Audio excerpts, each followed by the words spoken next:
Despite much consternation and dismay from the audiophile crowd, these cheap little suitcase-style record players are very popular.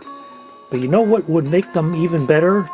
If they could play cassette tapes as well.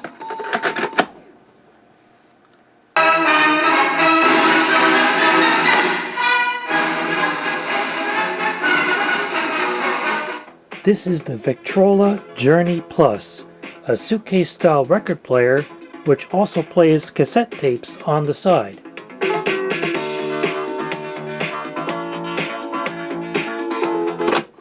This is a current model available today, but I didn't buy this one new.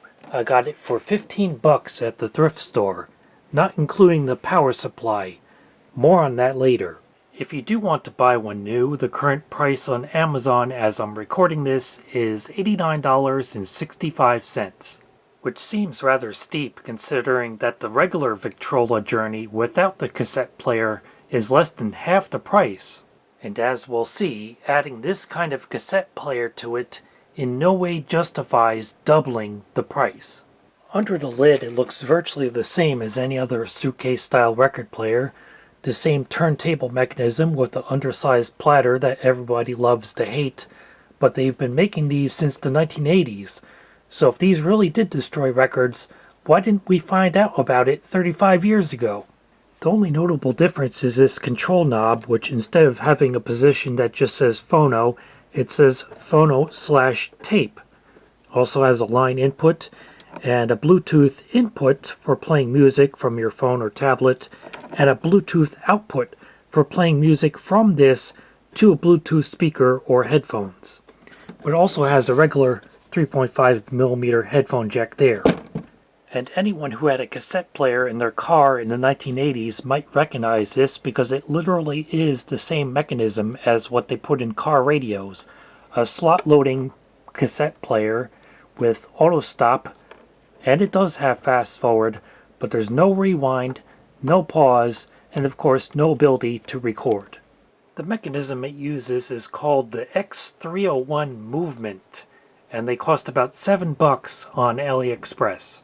On the back, the sticker says Victrola, copyright 2023 Innovative Technology, model number VSC 500BTC, Bluetooth turntable, made in China, and according to the serial number beginning with 23, I believe this one was made in 2023.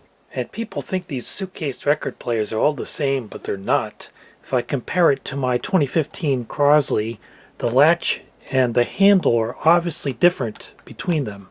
And the Victrola is slightly larger and has larger round speakers instead of the Crosley's smaller oval speakers. And here it has the line output RCA jacks and a DC power input. And that's where you have to be careful, because if you look closely it says DC 5 volts, 1.2 amps, and the diagram shows center positive. If you compare that to the Crosley, it has the same kind of power input jack, same size, it's also center positive, but if you look very closely at this sticker it says DC 9 volts. And I think people have gotten used to USB where as long as the plug fits it's going to work, but such is not the case with these barrel plug DC power supplies. They're not all the same, and you can easily take a 9-volt power supply for this Crosley and plug it into this Victrola, and bad things will happen. I've seen many people burn out these record players by plugging in a power supply of the wrong voltage. Now you do get a little bit of leeway on the current rating. For example, the sticker on the Victrola says 5 volts DC 1.2 amps, and I have this power supply from an old zip drive which says DC 5 volts 1.0 amps. That's close enough that it's going to work fine. The current rating is not critical, but the voltage rating is. As typical for these suitcase-style record players, the sound quality of the built-in speakers is at best tolerable. It's very boxy sounding and mid-range heavy, with no real bass or treble to speak of.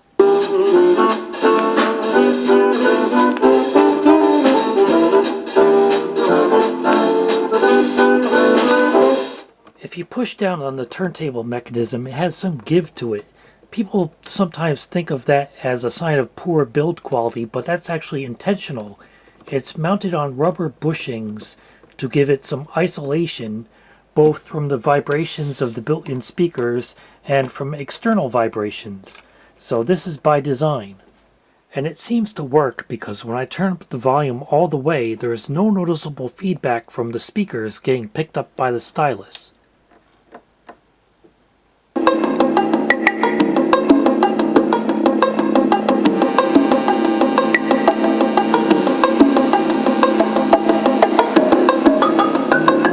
On some of these players, the plastic platter is rather warped, but this one is not too bad. That's perfectly acceptable. But I don't like this cueing lever. It is damped, but it raises up way too high and takes forever to come back down when you release it. Look how slow that is. And like virtually any other suitcase-style record player, it has the same Chuodenshi knockoff ceramic phono cartridge with a ruby stylus that Victrola claims is good for about 50 hours of playing time. That may sound rather short, but I examined this stylus under a microscope and I couldn't see any wear on it, so I doubt the original owner of this used it much, if at all. But if you're really that concerned about stylus life, you can upgrade it with a diamond stylus, such as this Fansteel 793-D7, which will last about 10 times longer, about 500 hours of playing time. This cartridge has a recommended tracking force of 4 to 6 grams, and this one measures about 5.7 grams, so that's well within that range and is acceptable. At 33 1/3 RPM, the record player is playing a little bit fast, but that's probably close enough that you wouldn't notice the difference. And at 45, the speed is almost perfect. And at 78, it's a little bit slow. Maybe they calibrated it for exactly 78 RPM instead of the actual speed, which is 78.26 RPM. Yeah, look it up. That's the right speed for playing 78s. And the cassette player is much the same. The sound quality is acceptable, but unimpressive.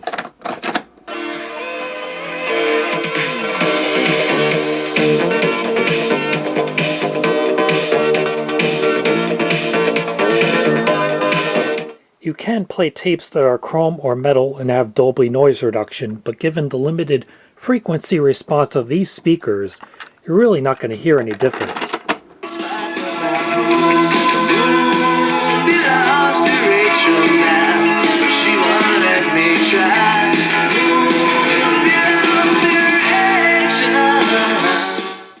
In 2025, Victrola introduced an upgraded Journey 2 record player with enhanced bass, but that model is not available with the cassette player.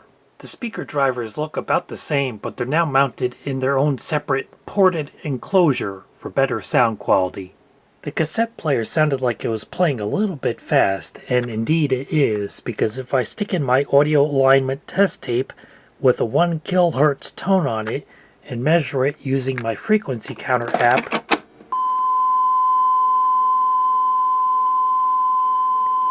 it's coming in at around 1020 Hz, or about 2% fast. If you haven't yet been deterred, unfortunately this record player has a fatal flaw which I've had to work around so far in this video with varying degrees of success, which the keen-eared of you may have already detected.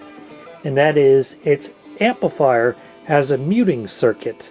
Now that by itself is not unusual. For example, these Bose powered speakers also have a muting circuit, whereby if you're not playing anything through them for a couple of minutes, they automatically shut off. And then as soon as they receive audio, they turn it back on. Now the problem with the muting circuit in this Victrola is that instead of waiting a couple of minutes and only activating when there's complete silence, it happens almost immediately and whenever the audio falls below a certain level. For example, listen to this song as it's fading out. It just cut out. There's complete silence now.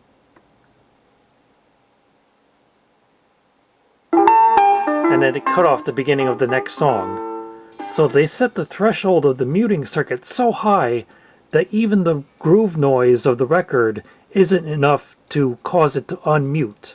The muting affects the built-in speakers and the headphone jack, but not the line output or the Bluetooth output.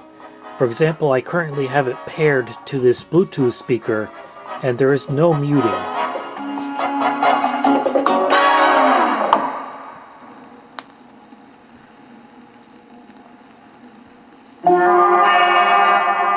You could hear all the surface noise and the gap between the tracks, and it did not cut off the beginning of the next song. And there's enough of a delay in unmuting that sometimes the entire first word of a song can get cut off. I'll give you a comparison of this record, first played through the headphone jack, which does have that muting applied, and then played again through the line output, which does not have the muting.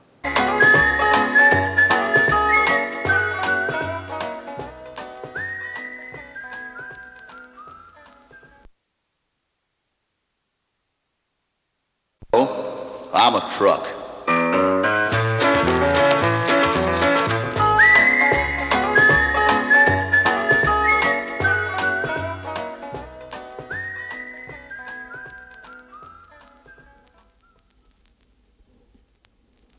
Hello, I'm a truck.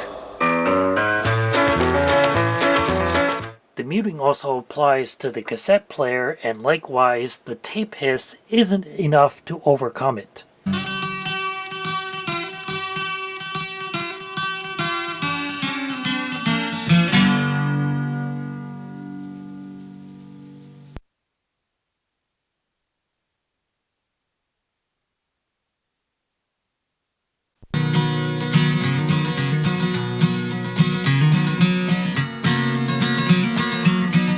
The muting also applies to the line input, but only when the input level is so low that it's virtually inaudible, even with the volume control turned all the way up.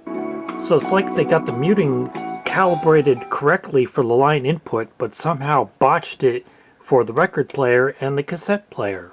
The strange thing is, I looked up all the reviews I could find of this model, and nobody else seems to have reported that muting effect, even though in one person's video I could hear it happening with theirs as well.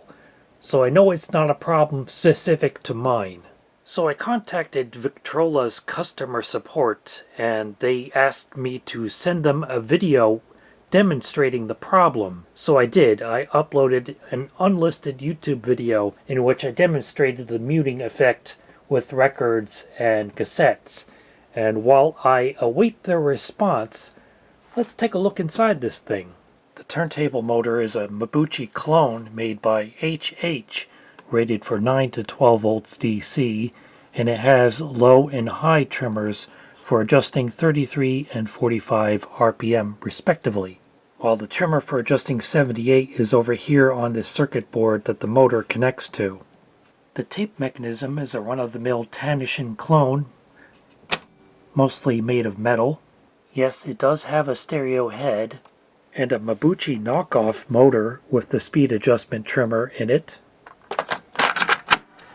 There it is in operation, and it's coming up at the end of the tape. And there's the auto stop. That speaker magnet may seem too close for comfort next to the cassette player, but the closest the tape ever gets to it is inside the mechanism, around here. So if I pull out a loop of tape and put it there, it's just hanging in free space. It's not being attracted by the magnet. And if I bring it over here, then it gets attracted to the magnet. You can see it's pulled against the speaker magnet. See, sitting right there, it's fine, but as soon as I get a little bit closer, boop, it gets pulled to the magnet. So I think there's just enough clearance here for it not to be a problem. There's the main circuit board with the controls and input and output jacks mounted to it. This chip is an AC23BP15517. Looking that up turns up absolutely nothing, but given its proximity to the Bluetooth antenna, it must be the Bluetooth chip. This chip is an NSIWay NS4263 amplifier rated at 3 watts per channel when running on 5 volts and driving a 4 ohm load, which matches exactly the rating of the speakers. And finally, there's a little circuit board at the back with the power input and RCA outputs. Reading through an English translation of the Chinese datasheet for the amplifier chip it uses, I noticed it mentions a low power shutdown function. It says pulling the SD pin high and holding it for more than 100 microseconds causes the chip to enter low power shutdown mode. The shutdown pin is pin 1, and the example circuit given in the datasheet shows it left floating. So I think if I simply cut the trace going to pin 1 of this chip, that should disable the muting. There's the amplifier chip, and the dot is pointing to what used to be pin 1, but as you can see, I cut the pin right off the chip.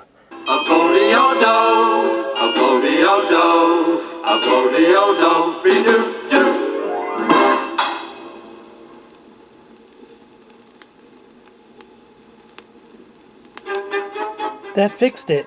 No more muting. Great. That was easy. Hello, I'm a truck. I'm not a truck, but I just fixed your record player, Victrola.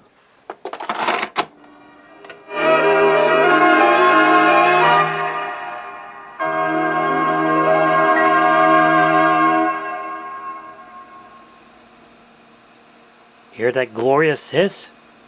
No more muting on the cassette player either.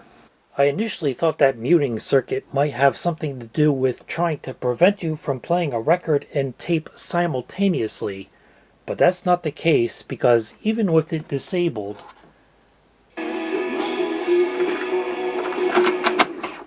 the cassette player still overrides the turntable, and when the cassette player stops, either automatically at the end of the tape or when you eject it, the turntable will start again. Well, it's been a couple of days and Victrola hasn't gotten back to me yet. Not that they owe me anything on a product that is now well out of warranty support, but I was really just curious if they were aware of this muting problem and if it only applies to early production models like this one from 2023 or if the ones they're still making today have the same issue. Nonetheless, I'll let them know how I was able to fix this one and suggest it as a production change if it hasn't already been corrected. I still don't recommend buying one of these new because doubling the price just to add a cassette player doesn't make any sense. But if you happen to come across one of these Victrola Journey Plus record/cassette players at a very cheap price, and you have the knowledge and skill and tools to get in there and snip that pin off the IC to disable the muting, then it's not entirely terrible.